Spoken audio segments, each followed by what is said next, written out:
Isquemia y infarto cerebral.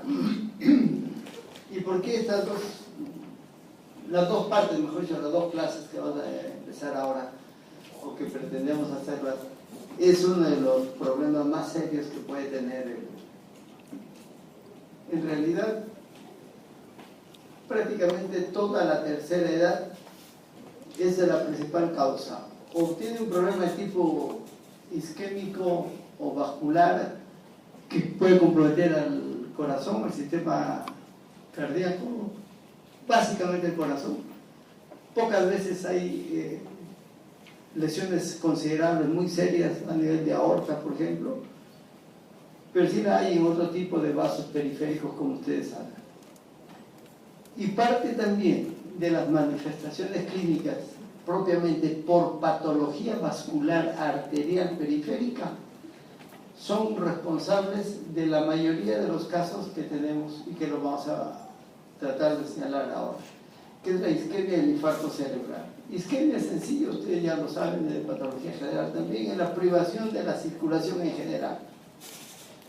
No, se corta el flujo sanguíneo, cualquiera sea el mecanismo, la clásica o lo más común es que sea mecánica, y sencillamente el tejido que está privado de la circulación sufre, se adapta hasta donde puede, si es que es posible, y si no, después sucumbe, es decir, se muere, se necrosa. Y la mayoría de los casos, desgraciadamente, que ocurren en la componente vascular arterial, principalmente en la tercera edad, coincide con estas cosas, como les repito.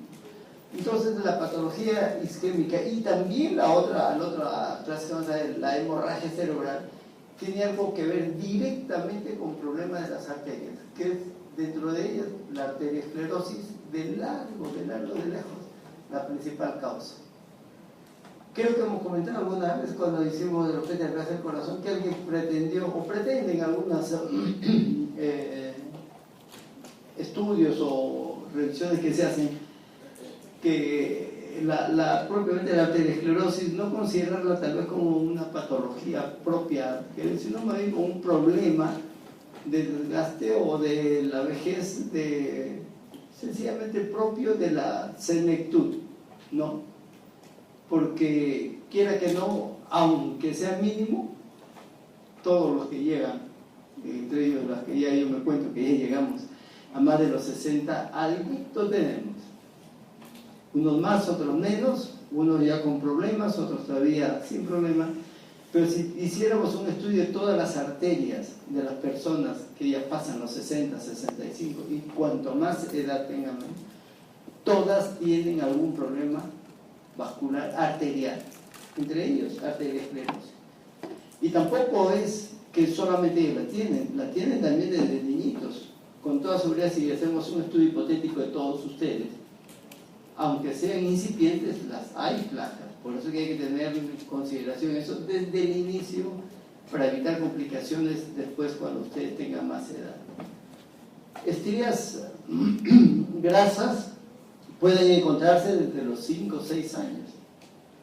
Ya tienen. Y eso, ustedes se acuerdan de patología general, es el inicio de una placa teromatosa. Bien, una placa teromatosa puede sufrir complicaciones. Dentro de ellas está que se ulcere, que se rompa, que produzca una alteración, una cambio de la morfología, que es un aneurisma. Y por otro lado, se altera la placa y puede ser asiento de un trombo.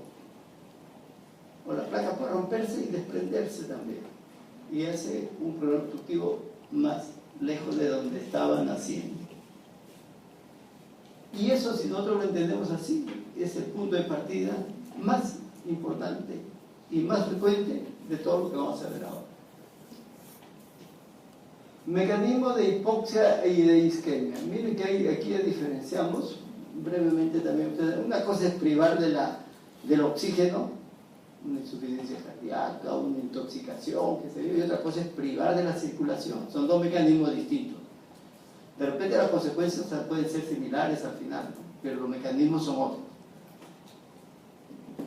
La hipoxia provoca un aporte energético insuficiente, claro. las reservas metabólicas de las neuronas son pequeñas, por lo que son sensibles a la presión energética. Esto es fundamental también, por eso es que cuando hay alguna privación de la circulación, aunque sea mínima o hipoxia, la neurona se ve seriamente afectada. Y así como la neurona, también otros tejidos, por ejemplo, lo que ocurre con el corazón o a veces con el epitelio digestivo también, que son zonas muy sensibles a estos cambios. ¿En qué condiciones pueden darse? En la falta de oxigenación sanguínea, paciente que tiene insuficiencia respiratoria grave, paciente que se asfixió, alguien que sufre un ahogamiento, por ejemplo, se asfixia o con tierra o con polvos, en fin, no puede respirar adecuadamente. La falta de flujo sanguíneo, focal o generalizada, una hipoglicemia intensa, pacientes que sufren de repente diabetes o que no manejan bien la glicemia. Por eso ustedes habrán escuchado seguramente que en los pacientes diabéticos pobres mucho más riesgoso, de mayor riesgo, mayor severidad de eso con consecuencias fatales es la hipoglicemia. Si la hipoglicemia es 100, 110 por ejemplo en promedio, el que tengan la mitad, 50 o menos, paciente puede estar completamente o puede comprometer seriamente su salud. Sin embargo, si duplica y tienes 200, el paciente puede llegar a 200, 300, 400 de glucosa y no está tan seriamente afectada su salud. En otras palabras, el organismo soporta mucho mejor la hiperglicemia que la hipoglicemia. Y eso es característico. Un paciente que tiene 40, 50 de glicemia tranquilamente puede perder el conocimiento. ¿En cuanto a paciente diabético estamos hablando? Dice, la falta de sustratos energéticos produce muerte de las neuronas. Y si recordamos brevemente, la neurona no se regenera. La neurona que se pierde irremediablemente. Las neuronas más vulnerables son, miren, las células gigantes del hipocampo y la de la corteza cerebelosa en Purkinje. Eso está más o menos estudiado ya. La paralización irreversible del flujo sanguíneo, es decir, el corte completo del flujo sanguíneo por cualquier causa, aquí todavía no he examinado las causas, produce infarto cerebral. ¿Qué extensión va a tener? Dependerá de la arteria o del calibre del vaso comprometido. No es lo mismo que se obstruya, por ejemplo, la comunicante anterior a que se construya la arteria basilar o una vertebral, ¿no? Entonces, el territorio irrigado o comprometido va a depender mucho de la arteria o del vaso comprometido. Un fenómeno importante de la lesión isquémica es la activación del receptor de glutamato, permite la entrada incontrolada de calcio, dando una toxicidad severa y muerte de la célula.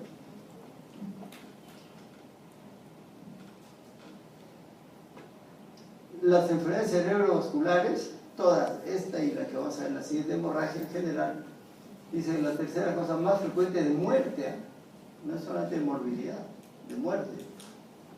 En nuestro medio están superados todavía por los problemas infecciosos y neoplásicos que todavía tenemos, no se han resuelto en nuestro medio, pero en países industrializados puede estar la primera causa de muerte en algunos lugares y en otros está aquí porque los accidentes vehiculares de otro tipo, en otras latitudes, son mucho más frecuentes que las enfermedades infecciosas. Nosotros estamos todavía invertidos, sin desdeñar lógicamente el tremendo problema que tenemos, ustedes saben, por las cuestiones del tránsito que tenemos, no solamente en Lima, sino en el país. Pero miren por cómo no va a ser importante. Son la tercera causa más frecuente de muerte.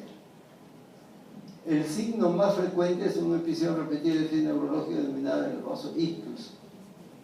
¿Qué es esto? Una hemorragia o una privación mínima de un vasito arterial, como insistimos, dependiendo del calibre de esta, ya va a provocar síntomas. Puede ser un dolor, un desmayo, un problema, incapacidad para movilizar algún sector del cuerpo, en fin. Y eso es lo que se conoce como un ictus apopléjico, de acuerdo a lo que pudiera ser. Si ya se produjo la obstrucción del vaso y la privación de la irrigación, se produce lo que conoce un infarto. condicionado por cese del aporte circulatorio y territorio encefálico, y determina un déficit motor que clásicamente se puede manifestar, se debe manifestar dentro de las primeras 24 horas. Y ya se manifiesta, y si esto no se recupera, no se arregla, sencillamente se produce la lesión irreversible, y lo que queda después es solamente hacer una rehabilitación del paciente. Hay algunos otros fenómenos, por fortuna, que son ataques isquémicos transitorios, como dice aquí, pérdida vocal por isquemia o por un territorio cerebral más pequeño, lógicamente. Dice que en estos casos, una cuestión arbitraria, por eso está ahí, que dura menos de 24 horas y a veces no queda secuela, porque pudo reinstalarse el problema circulatorio o de repente alguna colateral por ahí, o se disolvió el cuadro, de acuerdo a la causa que se tenga, dice que vuelve, se restablece la circulación en ese territorio. Pero en algunos casos queda ahí, aunque sea insignificante, pero queda alguna cicatriz. No un compromiso tan serio como lo de arriba. Por eso se llama ataques isquémicos transitorios. Muchas veces quedan, como son pausos sintomáticos, o no presentan signos, o el sujeto no se da cuenta. Y de repente, cuando se hace un estudio, de repente en imágenes, encuentra múltiples lesiones. Deben haber sido seguramente eso. ¿Qué pasó desapercibido? Bueno, esto es lo que puede haber en los casos de un problema de... Uno de los síntomas que puede presentar en el caso de que hubiera un problema vascular cerebral, pero lo dejamos para la práctica clínica, que usted lo maneja mejor. Un ACV, accidente cerebrovascular, o un ACV, accidente cerebrovascular isquémico, la causa básica puede ser la misma, insistimos, una teleesclerosis. Pero en un caso, en el hemorrágico, se rompe el vaso, la extravasación de sangre, lo hemos repetido, insistimos, la sangre, no hay ninguna duda de que es componente normal del organismo, pues ocioso decirlo, pero cuando está dentro de la luz del vaso, si esta sale, se comporta como un cuerpo extraño y hace daño a donde se implanta. Entonces, la salida de la sangre del vaso sanguíneo y la infiltración o el encharcamiento que haga en el parénquima cerebral lo va a dañar. Y va a provocar una reacción inflamatoria también. Y lo va a destruir, porque no es su hábitat normal. En el otro caso se produce la obstrucción, la privación y lógicamente la necrosis, el compromiso de todo el territorio cerebral que hubiera. Esto es lo más frecuente que hay, pero eso hay que establecerlo claramente, porque al final la consecuencia, dirías, va a ser la misma, pérdida del tejido cerebral, pero la patogenia es otra y rápidamente hay que instalar en cualquiera de los dos casos un problema, no un problema, sino un programa de rehabilitación. En los vasos sanguíneos hemos dicho, los ateromas son los principales, y si ustedes se acuerdan, una de las características justamente de la arterioesclerosis o los ateromas es que comprometen los vasos de gran calibre o los vasos elásticos, las arterias elásticas. Y dentro de ellos, los vasos coronarios y los vasos cerebrales. La arteria renal también puede ser comprometida, la arteria mesentérica, provocando infartos en el territorio que esto se obstruye. Para el caso de nuestra clase, arteria cerebral es principal, la arteria basilar, por ejemplo. Una de las principales complicaciones, ya dijimos que el ateroma, son el hecho que se forme un trombo. Ya sabemos también que trombo, por definición, es la coagulación de la sangre de manera anómala dentro de la luz del vaso. Si está adherida a la luz del vaso en ese momento, ese es un trombo. Y si se desprende y comienza a viajar, ese es un émbolo. El origen es casi siempre el mismo, un ateroma. Pero por otro lado, puede ser que la placa ateromatosa haya debilitado tanto la pared si se acuerdan ustedes algo de la placa ateromatosa, tiene un centro nuclear necrótico y se produce necrosis del tejido de la pared, de la aorta o del vaso en general. Y si hay necrosis está debilitado, aunque esté más grueso, es decir, si la pared del vaso mide 2 milímetros, por decir un valor, una placa ateromatosa puede tener a 10 milímetros. Pero no es que esté más fuerte, está más débil. Lo que pasa es que el tejido, el centro, es necrótico y por lo tanto es mucho más frágil. Y se rompen los tejidos y sin que el vaso estalle, sin embargo, se forma una estructura sacular. Ese es un aneurisma. En cualquier momento eso se puede romper porque ya la pared está debilitada. Y en ese caso producirá una hemorragia. Acá tienen la aterosclerosis, lo dijimos al inicio, ¿no? Afecta a los pequeños vasos que tienen el encéfalo, al encéfalo. La hipertensión y la diabetes. La hipertensión per se puede aumentar tanto y actuar sobre un terreno ya propicio como son la debilidad vascular, la pared del vaso, por problemas de aterosclerosis. Y el diabético, por el hecho de ser diabético el sujeto, tiene aterosclerosis mucho más severa también que la población normal. La alteración de los pequeños vasos predispone a infarto de tamaño pequeño, el infarto lacunar, que decíamos, depende de la magnitud, no, depende del calibre del vaso comprometido para que el territorio sea más o menos afectado.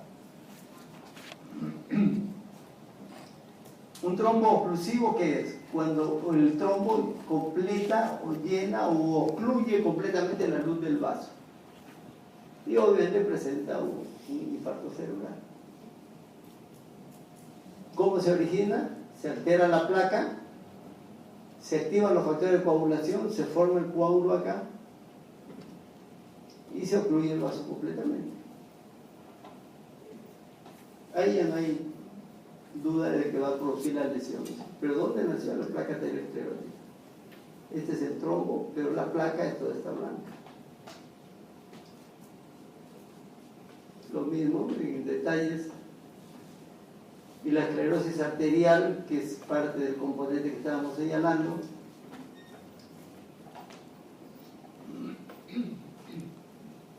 La hipertensión arterial y la aterosclerosis, o la arteriosclerosis y la hipertensión arterial van de la mano. Los dos se condicionan entre ellos, es un círculo vicioso. Si hay rigidez del vaso sanguíneo, lógicamente la presión dentro de la luz del vaso va a aumentar. Por otro lado, el hecho de que aumente la presión dentro del vaso sanguíneo lesiona por una cuestión mecánica la pared del vaso, empezando por el endotelio, y puede generar una placa ateromatosa, un círculo vicioso. El ictus es frecuente en la población en general, sí, especialmente hemos dicho siempre lo de la tercera edad.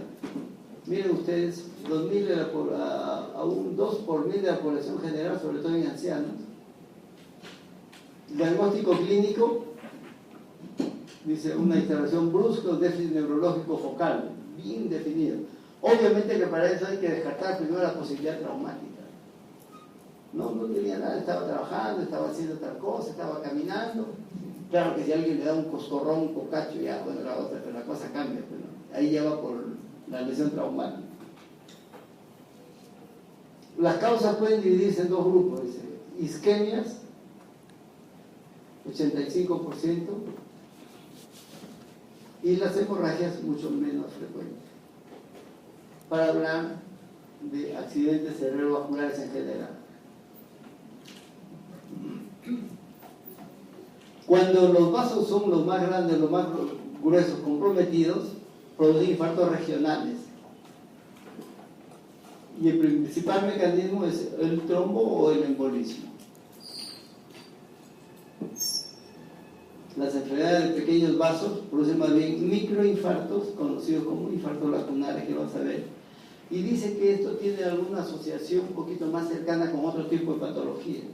Mientras que acá son por lesiones ateromatosas, en estos casos más se asocia, cuando hay infartos lacunares, a la hipertensión arterial y a la diabetes. Y la ubicación es otra. pequeño, más vasos más pequeños.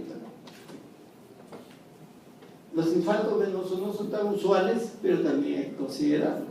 Producen necrosis hemorrágica, secundarios a trombo de uno de los senos venosos cerebrales, asociados a veces con problemas de coagulación, con traumatismo, a veces con sepsis inclusive, que llega a coagularse en el seno venoso. Y una isquemia lumbar se produce necrosis neuronal diseminada y puede originar necrosis cortical laminar.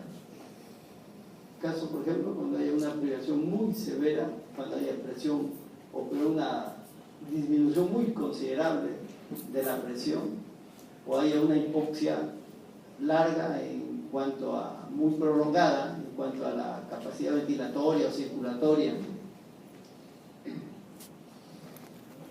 Un poquito de la anatomía para ustedes vean. Y aquí está la lesión principal, es el coágulo arteriosclerótico sobre una placa ateromatosa asienta sobre ellos. Y esta es la clase, arteria basilar. Inclusive si ustedes ya notan aquí, tiene una distorsión, el recorrido no es así, realmente, usualmente es un poco más recto, pero como se ha elongado, se ha producido aquí, si ustedes ven, dice que es normal, aquí hay una normalidad y aquí hay un ensanchamiento. Esto es un aneurisma y un tremendo coágulo. Si se obstruye toda una arteria basilar, pues prácticamente es signo de muerte.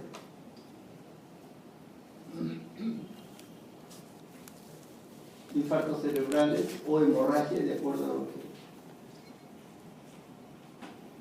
Miren esta tremenda lesión infartal. Y si están las fotografías acá, no es porque el paciente se ha salvado, no le han hecho trasplante cerebral. Todos estos casos, cuando son así de esta magnitud, son necesidad mortal. Y en la histología, bueno, pues sangrado, si es que hay hemorragia, o aún así en la necrosis, en los infartos también hay hemorragia. No se olviden que si se infarta, también se infarta el vaso sanguíneo, ¿no? Aparte del parénquima cerebral, también el vaso sanguíneo, y se hace una despoblación de las neuronas. Aquí no se reconoce, y más bien estos son como sombras que quedan de los vasos, probablemente los obstruidos. Y los infartos, por otro lado, pueden ser múltiples, porque si se desprende un coágulo o un trombo de una arteria más o menos importante cerebral y se va desprendiendo por varios fragmentitos y va embolizando conforme vaya siguiendo la circulación, pueden dar infartos en diferentes niveles. O así como se malogró una placa ateromatosa en un determinado vaso, puede malograrse en otra. Y tienen ustedes un infarto, otro infarto, otro infarto, otro infarto, otro infarto. Salvo que esto sea por un problema séptico de otra magnitud, de otra ubicación, también podría ser. Múltiples infartos, múltiples trombos que nacen, por ejemplo, en el corazón izquierdo, se van a los miembros inferiores, a los riñones, al mesenterio, y también se va lógicamente al cerebro. Entonces varios fragmentitos pueden estar comprometiéndose ahí.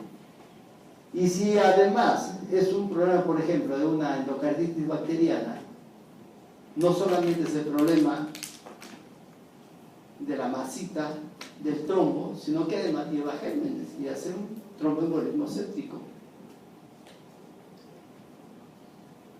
Un infarto cerebral occipital, miren, una magnitud considerable. La arteria cerebral media, tremendo infarto. Dependerá las características morfológicas, mejor dicho, macroscópicas, donde lo vas a observar, depende fundamentalmente de la edad del infarto. No es lo mismo ver un paciente que se ha infartado, que tiene 1 o 2 días, a que tenga 10, 15 o 20 días. Puede ser y después fallece el paciente, ¿no? A pesar de estar con un infarto. No muere en ese momento, pero fallece después. Este es otro infarto también. Algunos de los que estamos mostrando es cosecha nuestra, de verdad. Aquí hemos sacado el cerebro de la cisura, pero miren, aquí nomás se nota ya una muy buena extensión Y si ustedes ven aquí, está un poquito deformado, como si fuera gelatinoso, lo vamos a ver de otra forma. Así se ve. Las circunvoluciones aquí, por ejemplo, bien definidas, marcadas, ¿no? Su anatomía macroscópica está dentro de lo óptimo, pero acá no hay. Y si ustedes se acuerdan qué tipo de necrosis se produce en el encéfalo por privación de la circulación, no es necrosis isquémica, o perdón, no es necrosis coagulativa, sino es necrosis licuefactiva. Una de las diferencias que hay por la composición histológica que tiene el encéfalo. Cuando ustedes han hecho patología, cuando se ha hecho patología general, como ejemplo típico de la necrosis licuefactiva se ponen los que son problemas piógenos, ¿no? Donde hay pus. Esa es la típica necrosis licuefactiva, que se licúa el tejido. En el caso del encéfalo, por el componente especial que tiene, su componente especial, cuando se produce la obstrucción del vaso, a diferencia de otros órganos sólidos que se produce o que condiciona necrosis por coagulación, en el encéfalo se produce una necrosis licuefactiva, por eso es que se vacía acá y se cae el tejido. Cuando uno hace el estudio de los encéfalos, cuando corta el encéfalo, mejor dicho, siempre hacen un estudio comparativo. Miren ustedes, este es un hemisferio y este es el otro. Si hago la línea imaginaria que debe ser equidistante, miren todo lo que le falta a este encéfalo. Porque él se ha perdido este tejido. Y este es infarto. Los infartos regionales de mayor tamaño dejan espacios quísticos, lo acabamos de mostrar, llenos de líquido rodeados por una gliosis. Si nosotros tenemos la oportunidad de examinar las paredes de esa zona necrótica, vamos a encontrar una gliosis manifiesta. Nuevamente dependerá del momento en que se tome la muestra. Los infartos cerebrales grandes pueden producir muerte por tumefacción, que provoca una herniación y compresión del tronco encefálico. No nos olvidemos que toda lesión en el encéfalo, en otra parte del tejido también, provoca reacción inflamatoria, como un mecanismo de defensa propio. Y una de las características del proceso inflamatorio en general está el edema. Aquí también, aquí se produce la agresión al encéfalo, se produce el edema. Y se muere el paciente, ¿por qué? Porque como no, en el adulto especialmente, como no tiene a dónde expandirse, porque se está hinchando el edema, el encéfalo, va, ustedes saben, hacia el orificio magno, que es la zona por donde habría el escape, ahí están las amígdalas cerebelosas, y la muerte se produce inmediatamente. ¿No? Entonces el mecanismo es secundario especialmente a un edema cerebral.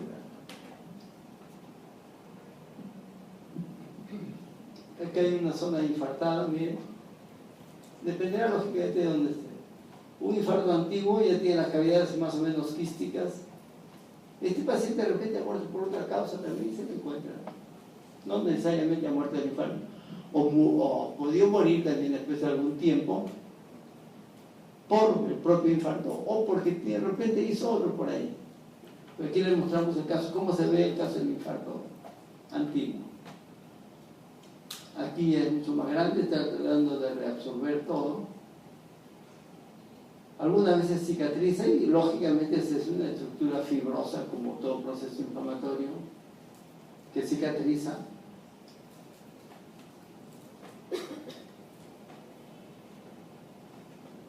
Los infartos lacunares, ya no estos tremendos grandes que estamos viendo ahí que hacen un daño muy, muy severo, considerable, más bien son pequeñas zonas de infarto.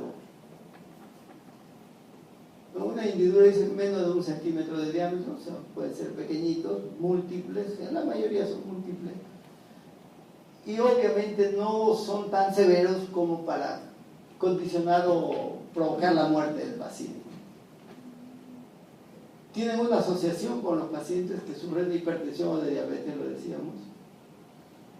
Y si nos acordamos un poquito también de patología general, aunque hay que hacer un esfuerzo, había varios tipos de aterosclerosis, ¿se acuerdan? Una ateroesclerosis, ateroma. Arterioloesclerosis de la capa media, que son las famosas aterosclerosis de Monker, que es la calcificación de la capa media de las arterias musculares. y otra es arterioloesclerosis. Todas tienen de repente la misma causa básica, pero la manifestación macroscópica histológica es algo distinto. Por eso aquí dice arterioloesclerosis hialina. Si se acuerdan de cuando hacíamos patología general, la arterioloesclerosis hialina relacionada con hipertensión benigna. Y la arterioloesclerosis hiperplásica asociada a hipertensión maligna. Casi siempre pregunta de examen. Macroscópicamente suelen ser múltiples. ¿Por qué? Porque comprometen de manera difusa, si se quiere, varias arterias. Y aquí tienen infartos vacunares pequeñitos. Dicen que tienen una predilección con algunas zonas, y es más que nada por la cuestión anatómica, ¿no? Así cuando se producen los infartos renales también, en algunos determinados vasitos es más frecuente, aquí parece lo mismo. Aparecen en zonas irrigadas por ramas perforantes finas, que es en estas zonas. Y lo que decíamos, ¿se acuerdan? Muchos pueden ser asintomáticos o producir neurológico muy tenue, que a veces pasa desapercibido, o que no limita mucho al paciente y no le presta atención. Y de repente una historia bien hecha por un interno, por un alumno de la San Martín, recién descubre que ahí hubo alguna lesión de repente. Obviamente que no son excluyentes, porque el paciente que tiene aterosclerosis, ateromas, placas ateromatosas, no lo vacuna contra la aterosclerosis, al contrario, lo usual es que coexistan. Entonces puede tener los dos fenómenos. Un vaso con grande comprometido u otro pequeño.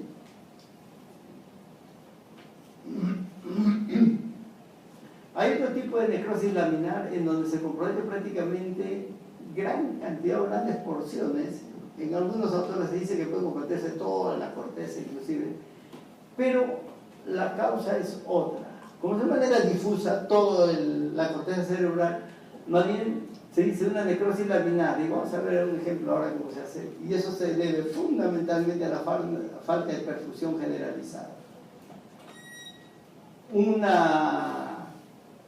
infarto cardíaco, o una insuficiencia cardíaca, cualquier problema que deje, o un paro cardíaco, se detiene un poco la circulación, lógicamente, y todos los órganos van a sufrir, entre ellos el encéfalo. Entonces, una ampliación un poquito prolongada de isquemia provoca una necrosis laminar, lo que estamos viendo acá, porque no hay ningún vaso obstruido, lo que pasa es que no hay una perfusión adecuada. También los cambios morfológicos, histológicos, si es que se quieren, recién se pueden evidenciar después de unas 24 horas. Se produce lesión diseminada de la corteza cerebral con muerte de la mayoría de las neuronas corticales.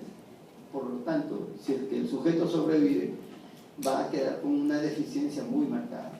Ni más ni menos, muchachos, esto es lo que ocurre, o en todo caso, mucho más severo de lo que ocurre con las famosas muertes cerebrales por algún anestésico, por ejemplo, o por una intoxicación, algún problema, o por un paro cardíaco prolongado. Después de hacer el masaje cardíaco, de repente 5, 6, 7 minutos comienza a latir otra vez el corazón, pues se queda con daño cerebral. Es este mecanismo. Entonces se mueren muchas de las neuronas corticales y obviamente, por algo ustedes habrán escuchado, tiene una necrosis de lesión de decorticación. ¿Por qué? Porque la necrosis, la corteza es la que ha sufrido. Macroscópicamente, que sea lógicamente atrofia de la corteza si es que da tiempo a que esto se produzca. El encéfalo, bueno, tumefactos y convulsiones anchadas, surcos estrechados, en fin. Los pacientes que sobreviven una necrosis laminar global pueden presentar lesión cerebral grave. Y es lo que les decía, pero en estado vegetativo. Que ya ustedes verán que hay una serie de procesos, exámenes, evaluaciones y demás para certificar una muerte cerebral, ¿no? Y inclusive para cuestiones legales tiene otra implicancia. Y esta es la necrosis cortical, miren ustedes, laminar, pero toda la corteza.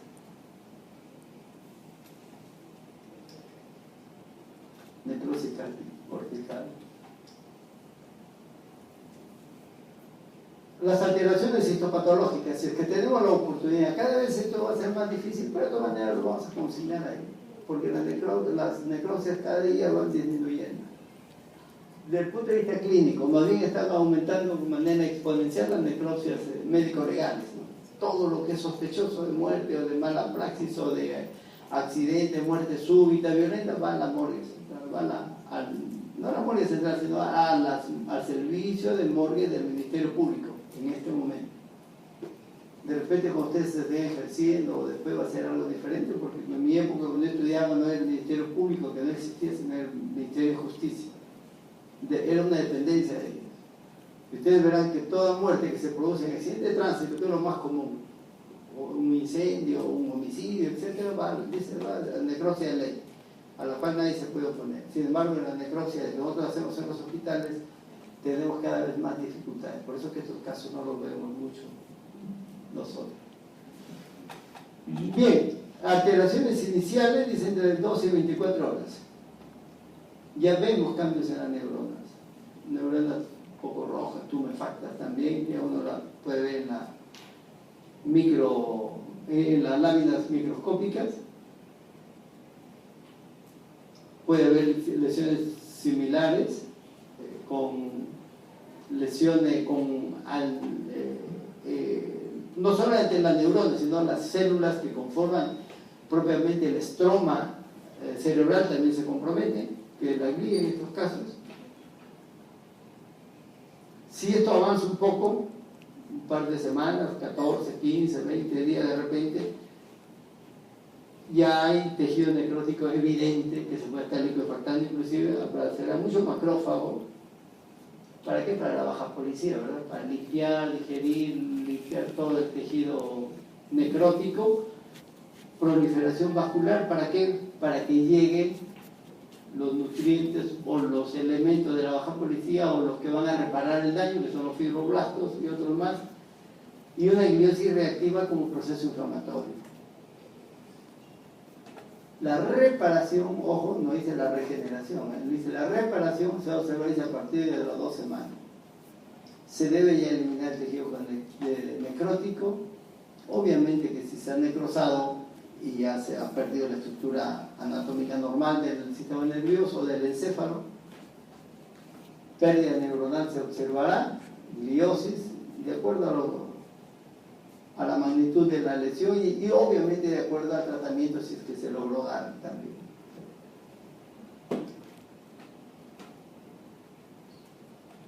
Necrosis cortical por arteriosclerosis,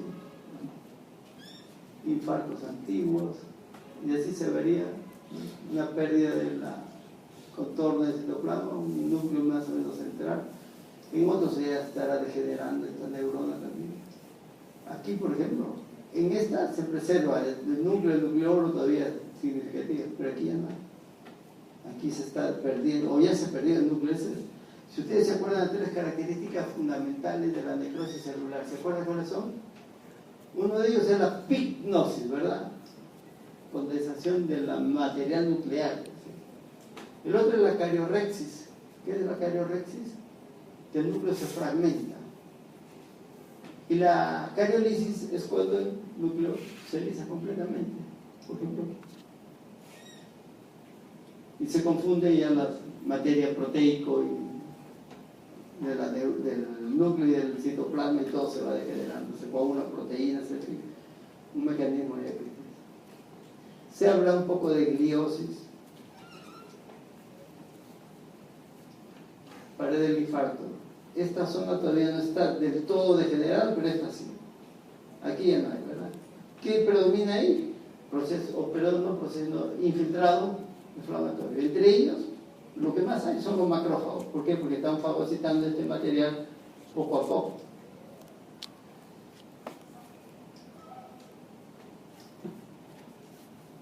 Algunas células que todavía no se han sucumbido, pero las otras ya.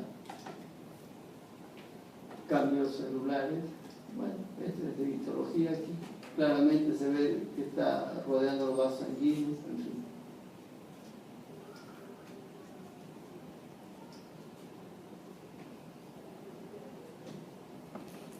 Si hay algún problema larga evolución, que aún no produzcan lesiones tan severas, problemas de corticación, o problemas solo por la edad, por la poca irrigación que haya, como todo proceso se va a ir atrofiando. Y esta es una de las manifestaciones justamente del encéfalo, que puede ser, y que no es que puede ser, creo que es perfectamente natural también. Si nosotros tenemos la oportunidad, por ejemplo, de hacer autopsias o de examinar el encéfalo de todas las personas que mueren después de los 80, 90 años, van a tener cada vez más viejos, más manifestaciones. Los surcos están muy ensanchados y las circunvoluciones más bien adelgazadas. Y si pesamos el encéfalo, también pesa un poco menos. Infarto reciente, infarto activo, que es una cavitación imposible. Como decimos, mira, no es lo mismo que tenga un infarto aquí a que lo tenga acá, por ejemplo, o que lo tenga en la zona periférica, dependerá del territorio completo para que dé la signología y la sintomatología, ¿verdad? Creo que tenemos hasta las 5:20 o 5:40, ¿no? Entonces, creo que de repente alcanzamos a todo, porque estamos corriendo un poco. Depende de